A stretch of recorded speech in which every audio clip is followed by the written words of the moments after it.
Сайн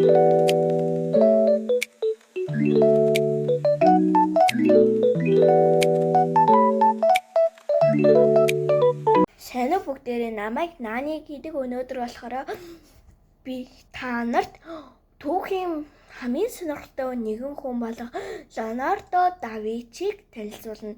Тэр 500 гаруй жилийн өмнө амьдарч байсан бөгөөд маш авьяастай хүн байв. Анхны баримт зураач байв. Леонардо зураг зурах дуртай байсан. Түүний хамгийн алдартай зураг бол Мона Лиза. Зарим хүмүүс түүний нэмсгэлэл амьд мэт харагддаг гэж хэлдэг.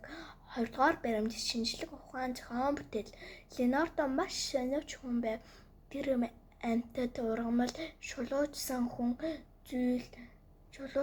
зүйл хүний биеийг судалдаг байсан. Мөн нисдэг машин, робот, онгоцны санаа зэрэг гайхалтай бүтээлүүд зурж байжээ. 3 дугаар баримт нууцаар бичдэг байв. Леонардо ихэвчлэн баруун талд зүүн тийш бичдэг байв. Зарим хүмүүс үүнийг санаагаа нууцлахын тулд бичдэг байсан гэж боддог. Одоо ингэж уншдаг байсан. Ингэж бичдэг байсан юм байна.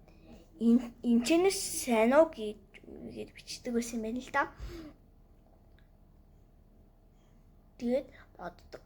Төгсгөл Леонардо да Винчи бол зураач, шинжлэх ухаан зохион бүтээгч хүн байв. Бичиж бас сониуч байж шинэ зүйл сурч мэдэж болно. Хэрвээ та илүү олон сонирхолтой түүхийн видео үзхийг хүсвэл манай сувгийг дагаарай. Баярлалаа.